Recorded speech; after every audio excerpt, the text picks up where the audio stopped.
이야기를 하다가 꺼져버렸네요. 에러가 있었나봐요.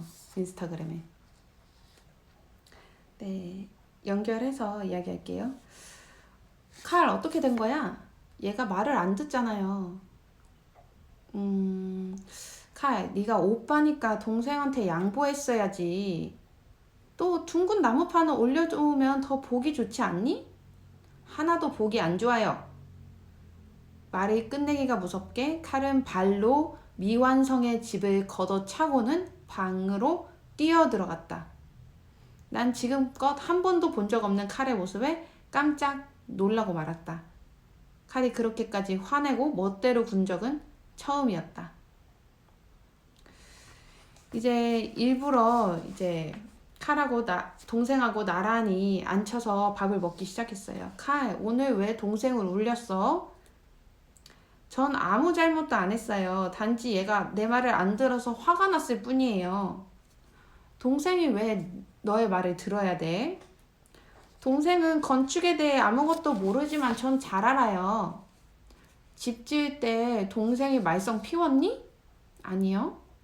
동생이 나무판을 올려놓은 건 그게 더 예뻐 보였기 때문이야. 평소에 내가 나무판으로 뭘 만들 때 아빠가 간섭하지 않은 건 네가 마음껏 상상력을 발휘하게 하기 위해서였어. 하지만 오늘은 달라. 동생도 같이 만들었잖아.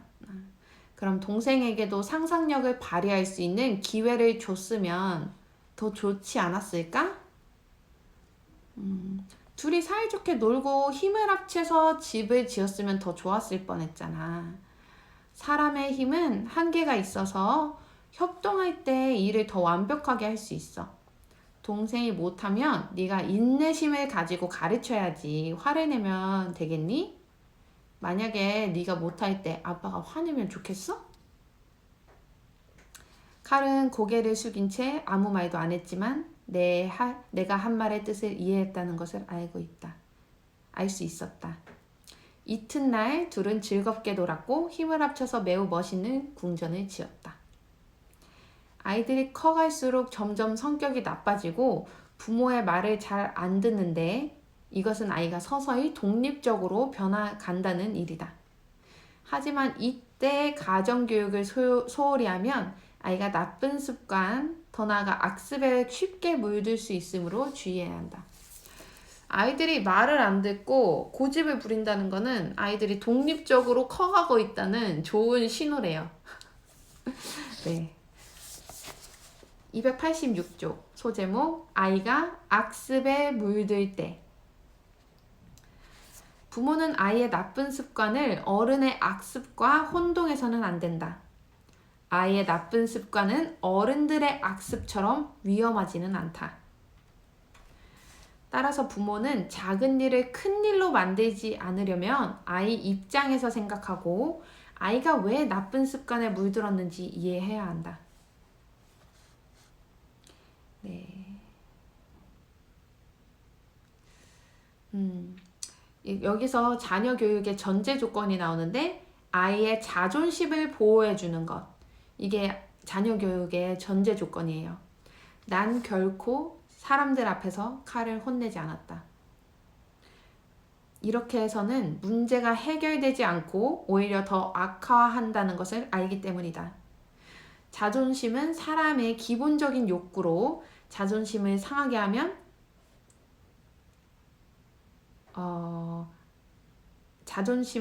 하면 아이의 자존심은 여린 꽃잎과 같아서 상처가 잘 생긴다. 아이들에게 예상과 달리 반복해서 자존심의 상처를 입으면 성격과 심신의 건강에 적신호가 켜진다. 그래서 난 칼을 교육시킬 때 칼의 자존심을 지켜줬고 다른 학부형들과 가정교육을 논할 때 아이의 자존심을 지키기 위해 노력해야 한다고 반복해서 강조했다. 부모는 아이의 명예감도 보호해야 한다. 네. 아이에게도 자존심이 있어요. 그리고 명예가 있어요. 부모들만 있는 건 아니거든요. 그것들을 우리가 지켜줄 때 다른 어른들도 우리 아이의 자존심과 명예를 지켜주는 것을 알 수 있어요. 제가 저희 아이한테 다른 사람 앞에서 막대하면은 다른 사람도 저희 아이를 막대하게 돼요. 그렇기 때문에 우리가 서로를 존중하는 마음이 있어야 되고 아이들의 자존심을 지켜줘야 돼요. 이 밖에서는. 그리고 집에서 교육을 하는 게 좋을 것 같습니다. 페이지 287쪽. 부모는 어른의 잣대로 일을 무지막지하게 처리하지 말고 반드시 방법에 주의해서 인내심을 가지고 아이를 지도해야 한다. 자녀 교육은 인내심을 최고로 요하는 일이다.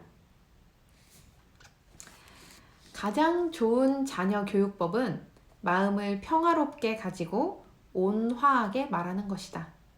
이렇게 하면 강압적으로 하지 않아도 자연히 부모의 권위가 선다. 난 칼이 좋은 일을 하건 나쁜 일을 하건 늘 최대한 평정을 유지했다. 아이가 어떤 일을 할 때 부모들은 늘 하지 마, 안 돼, 그만둬 라고 말하는데 이런 소극적이고 부정적인 말은 아이에게 무력함과 열등감을 알려준다.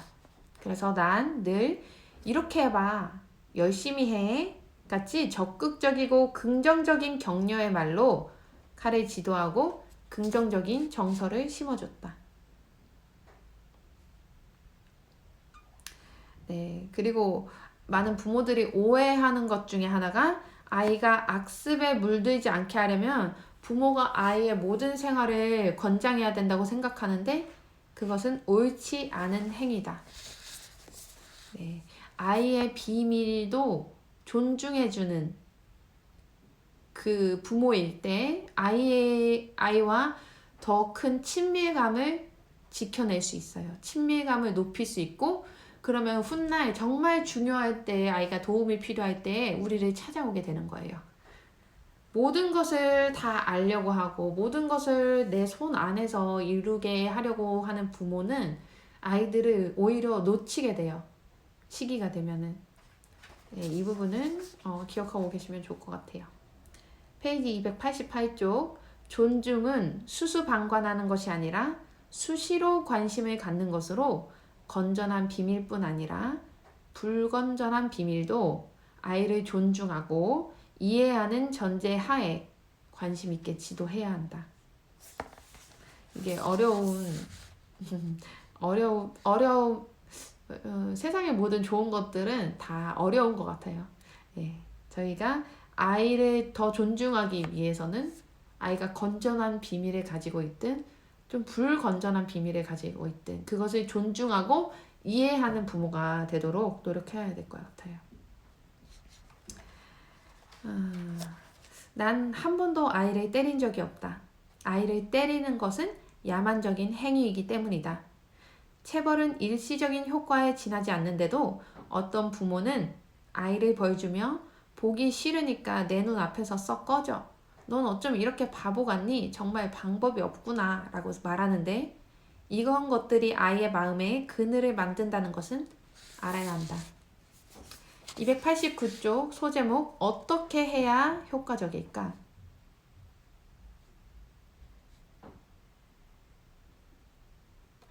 어떤 부모는 아이의 자존심을 살리기 위해서 뭐든지 아이의 뜻을 따르고 또 어떤 부모는 아이가 말을 잘 듣게 하기 위해서 사사건건 간섭하는데 이렇게 하면 아이가 창의력을 잃게 된다.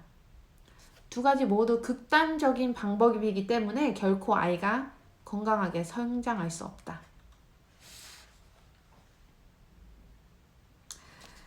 거의 대부분의 아이들이 불량 행동에 따른 격려를 자기식으로 받아들인다는 사실을 발견했다. 부모가 해야 할 일은 바로 이런 격려를 발견하고 취소해야 하는 것이다. 어떤 사람이 고민이라면서 아들 때문에 미칠 것 같다면서 칼 아저씨를 찾아왔어요.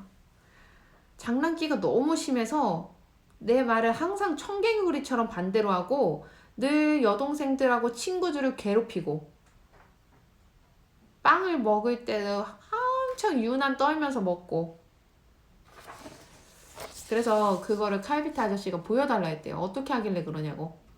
그랬더니 빵의 겉껍질을 조금씩 떼고 그 다음에 공만하게 꽁꽁 뭉친 다음에 빵 덩어리는 쟁반에 버리고 엄마 빵 껍질 모두 벗겼어요. 엄마 놀리듯이 그렇게 부르는 거예요.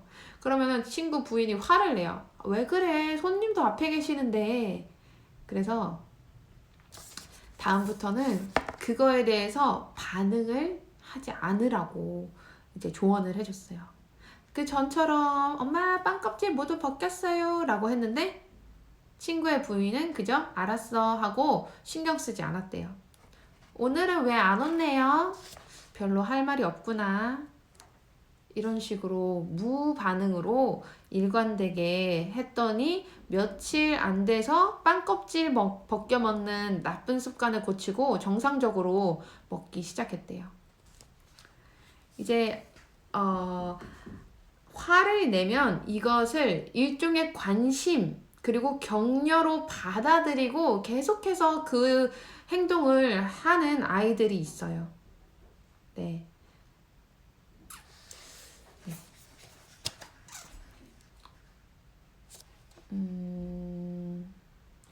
그래서 우리가 칭찬할 것들에 집중을 해야 되는 게 맞는 것 같아요.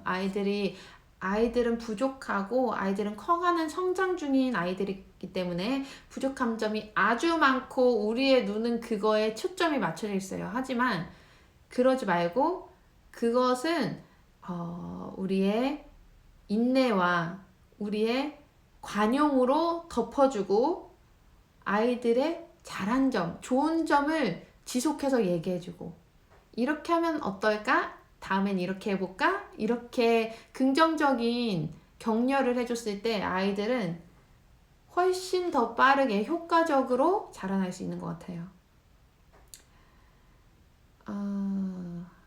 아이들을 효과적으로 교육시키려면 구체적인 문제에 대해서 서로 다른 방법을 택해야 한다.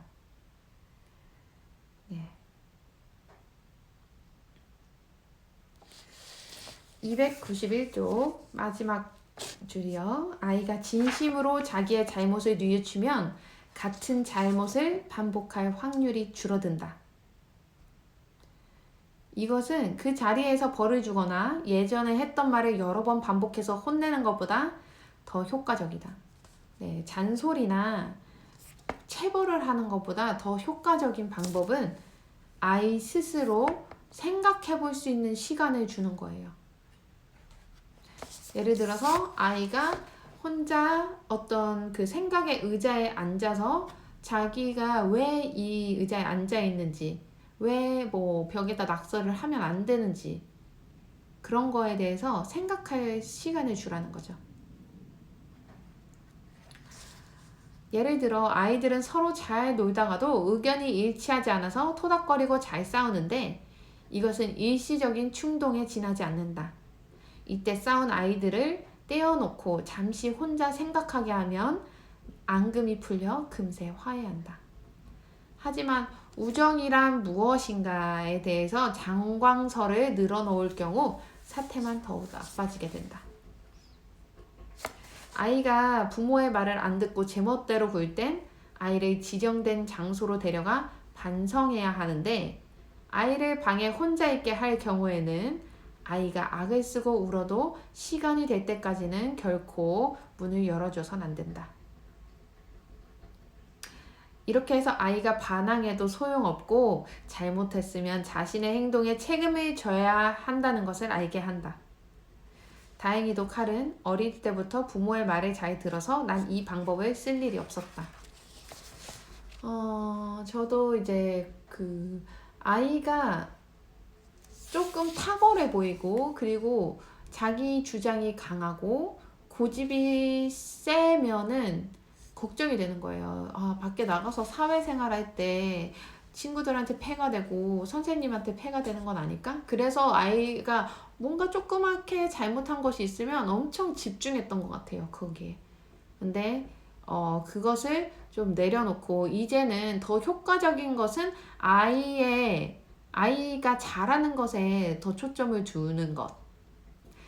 조금 더 나아질 수 있게 아이가 좌절감을 느끼지 않게 아이의 수준에 맞는 그런 성장 시스템을 우리가 제공해 줄 수 있어야 되는 거. 293쪽, 이거는 음식에 관한 이야기예요. 왜 음식 욕심을 낼까? 부모가 지나치게 아이를 아끼는 나머지 무제한적으로 음식을 주면 음식물을 소화하는데 대량의 에너지를 쓰고 두뇌 효율을 떨어뜨리는 등 많은 부정적인 영향이 생긴다. 실제로도 주위의 아이들을 둘러보면 과식하다 탈이 나는 경우가 많다.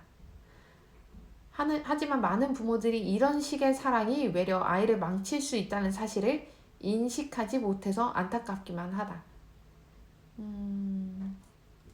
네, 아이는 태어날 때부터 음식 욕심이 많지 않다. 모두 부모가 종용한 결과다.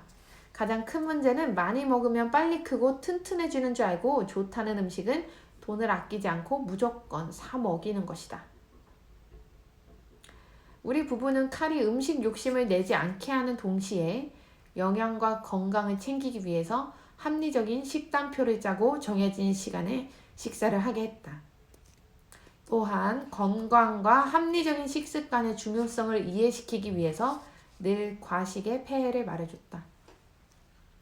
이제 다큐멘터리에서 장수의 비결, 이제 건강하게 100세 시대 때 100세 이상의 생활을 하시는 분들이 어떻게 병 없이 살고 계시는지 그런 것들을 보는 거에서 그분들이 했던 거는 정기적인 운동, 그리고 항상 새로운 일을 도모하는 것, 그리고 마지막 3가지는 소식이었어요. 그렇게 해야지 아이가 건강하게 계속해서 성장하는 아이가 될 수 있는 거예요. 그런데 저희 밑 세대는 그렇지 않았죠. 음식이 모자랐던 때였죠.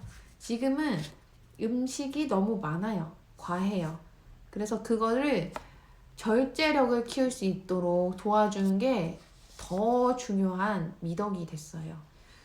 그리고 실제로 내가 책들에 보면은 아이들이 뭐 자는 시간 몇 시간 전까지 저녁 식사를 마치고 자기 전 몇 시간에 음식을 섭취하게 되면은 자는 시간 동안에 그 뇌가 재정렬을 해요.